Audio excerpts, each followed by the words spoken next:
Alors, voici donc ce processus qui s'est enclenché et qui a pris des formes aussi diverses. Parce que bien qu'il n'y ait aucun aspect politique dans ce qui s'est passé en Israël, il y a quand même une révolte contre le pouvoir de l'argent, contre la corruption. Et puis, on a vu aussi, dans la bande de Gaza, ceci, un mouvement contre l'omnipotence d'un pouvoir politico-religieux.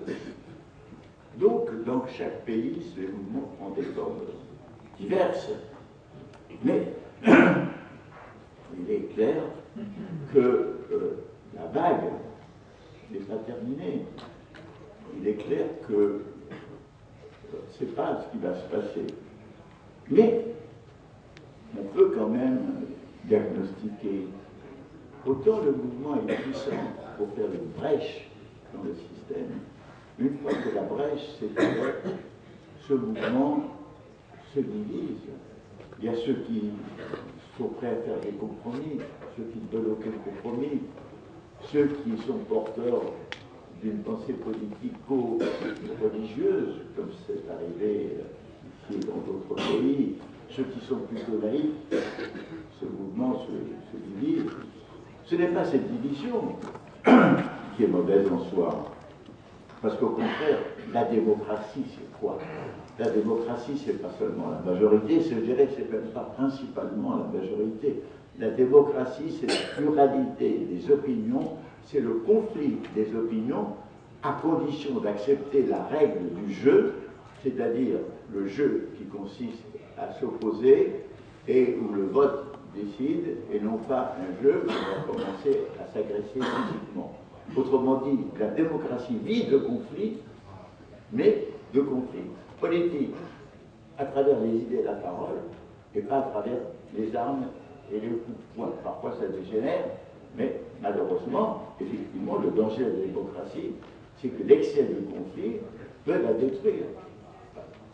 Une démocratie, c'est un système fragile, et nous l'avons vu en Europe, au début du XXe siècle.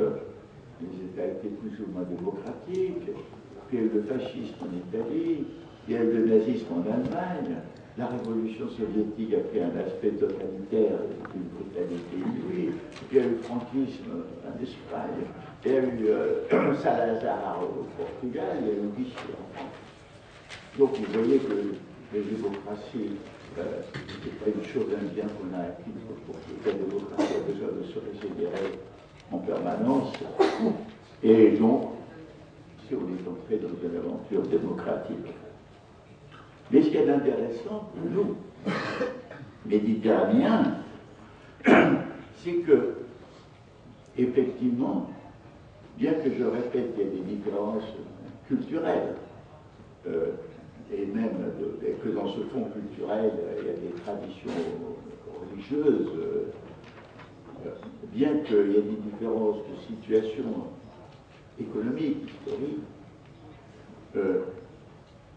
il s'est créé donc quelque chose de commun. D'abord, parce qu'au nord de la Méditerranée, on a compris que les Arabes ne sont pas soit des esclaves passifs de tyrans, soit des fanatiques qui ne pensent qu'à faire des attentats, qu'ils ne sont pas condamnés soit à une dictature soi-disant laïque, soit à la dictature des religieux, c'est qu'ils veulent ce que partout dans le monde, ce qu'ont montré les jeunes Chinois Tiananmen en 1989, partout le monde, c'est la même aspiration, liberté et dignité, c'est-à-dire quelque chose désormais de commun aux indignados espagnols, aux Grecs qui font des manifestations.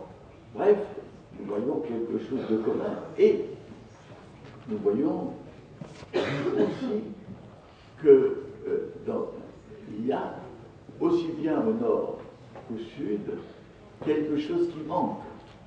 Qu'est-ce qui manque? Il manque une pensée politique. Mais vous direz, mais on a des partis politiques différents, bien sûr. Mais la pensée politique, c'est une pensée qui est fondée sur une réflexion sur l'histoire, l'histoire contemporaine, sur le devenir des sociétés, sur l'anthropologie, c'est-à-dire sur ce qu'est l'être humain. Une pensée politique, vous savez, le socialisme a eu des bases avec Marx, avec Proudhon, l'anarchisme a eu des bases avec Kropotkin, avec Bakounine, la pensée démocratique libérale a eu des bases avec Tocqueville, Jacques. Mais aujourd'hui, là, il n'y a plus de pensée politique. Les politiques se sont mis à la remorque de l'économie, et pas de l'économie, n'importe quelle économie, non. De ce que disent les économistes officiels du néolibéralisme, ceux qui ont conduit notre univers au chaos, et qui leur parlent de croissance, alors qu'il n'y a pas de croissance en vue, qui leur parlent d'une dette énorme, et qui ont l'impression qu'on est submergé par l'économie, et qu'on est incapable de penser, sinon avec ces mots qui s'appellent rigueur, c'est-à-dire qui consiste à faire peser le poids des économies et de la pauvreté sur le peuple, évidemment en épargnant les producteurs et les riches. Donc, il y a l'absence de pensée.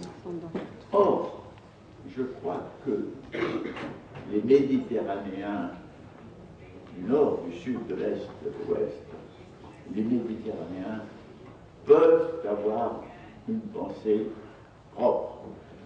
Ils peuvent avoir une pensée propre. Pourquoi? Parce que, disons, si on pense au nord, le nord, c'est l'intuition du monde anglo-saxon, arabique. Le nord, c'est le nord qui a développé le capitalisme moderne, qui a développé le monde du profit, de l'utilité, qui a développé le règne du calcul, le règne de la quantité, qui domine et qui nous dit, qui dit au pays du Sud, faites comme nous. Voici la recette, développement, c'est-à-dire d'imitation technique économique, alors que nous voyons que si le développement présente certains aspects positifs qui créent des classes moyennes dans des pays qui en manquaient, mais aussi il crée d'énormes misères, c'est-à-dire il transforme la pauvreté qui est digne en misère, c'est-à-dire en dépendance dans les bidonvilles. Il détruit les anciennes solidarités qui étaient familiales, qui étaient locales, qui étaient de voisinage, par le triomphe de l'égoïsme, du profit, de l'égocentrisme. Il compartimente les villes et, en quelque sorte, le développement a des caractères peut-être plus négatifs que positifs. Pourquoi? Parce qu'il ignore les réalités, les cultures sur lesquelles il s'applique. C'est la même formule qui s'applique aux pays d'Amérique du Sud, aux pays d'Afrique, etc., en ignorant que chaque culture a ses richesses, ses vérités, ses trésors dans tous les domaines. Dans les domaines d'art de vivre, dans les domaines même de la médecine, il y a des médecines populaires dans tous les domaines. Et alors, l'idée, c'est effectivement de prendre ce qu'il y a de positif, qui vient du Nord, qui est sur la démocratie, les droits de l'homme, les droits de la femme, certains développements techniques, bien entendu, économiques, mais de résister à ce processus de quantification et d'homogénéisation, parce que dans nos pays méditerranéens subsistent des arts de vivre, subsiste le sens de la qualité de la vie. Quand je suis arrivé du Bourguiba, tous ces bistrots, toutes ces terrasses de café étaient remplies de jeunes, de gens qui font leur café, c'est-à-dire des gens qui ont le sens aussi de ce que signifie le loisir, la détente, les rencontres entre amis, la vie sur le extérieur et pas seulement enfermé dans la maison avec la télévision. Alors il y a la résistance à l'hégémonie du calcul, à l'hégémonie du quantitatif, à celle du profit. Parce que regardez, dans beaucoup de bidonvilles ou de médinas, Maroc par exemple,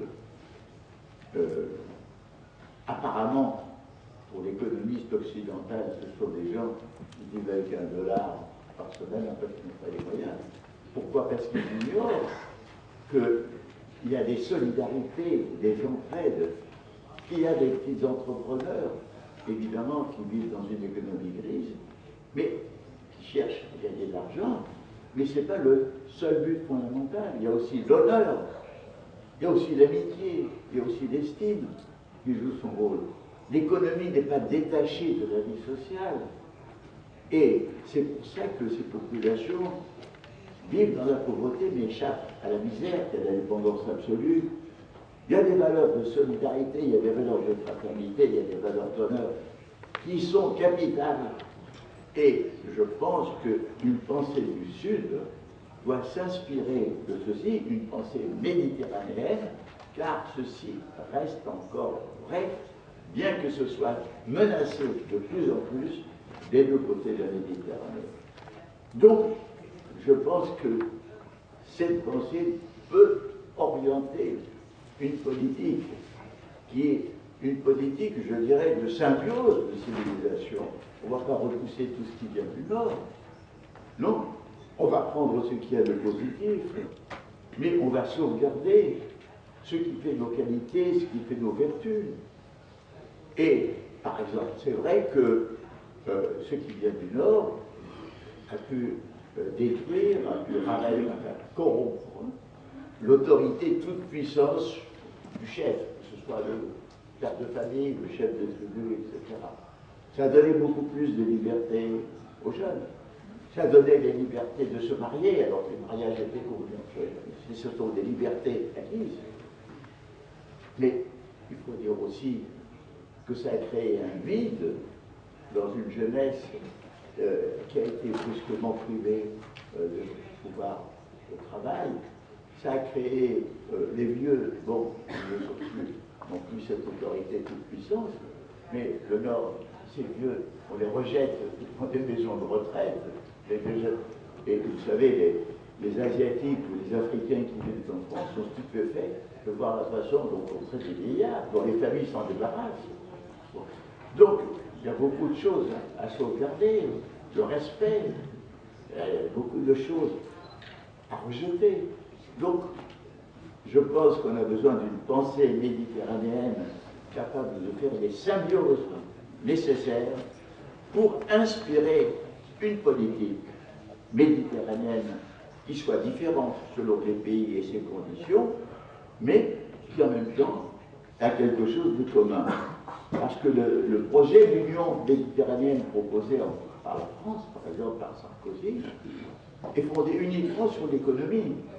Et cette économie elle-même, elle reste, disons, une économie fondée sur ce qu'on peut appeler un colonialisme économique.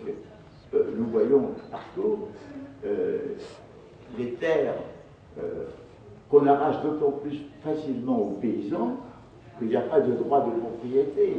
C'est fondé sur un droit coutumier, et les gouvernements les bradent à des grandes sociétés, pas seulement occidentales, aussi de Chine, d'Arabie Saoudite, qui développent l'agriculture d'exportation pour eux et qui créent des familles. Il y a l'autonomie à retrouver par rapport à cette prédation économique qui se déchaîne. Bref, je veux dire que là-dessus, aussi, ce qui vaut pour des pays d'Afrique subsaharienne vaut aussi pour des pays méditerranéens qui doivent sauvegarder leur agriculture vivrière, c'est-à-dire qu'ils doivent disposer d'un minimum vivrier, d'autonomie vivrière et ne pas dépendre des pays puissants économiquement. Donc, je dirais, il faut que nous élaborions une pensée méditerranéenne qui puisse inspirer une politique méditerranéenne. Voilà, si vous voulez, quel serait le prolongement nécessaire de ce vaste mouvement qui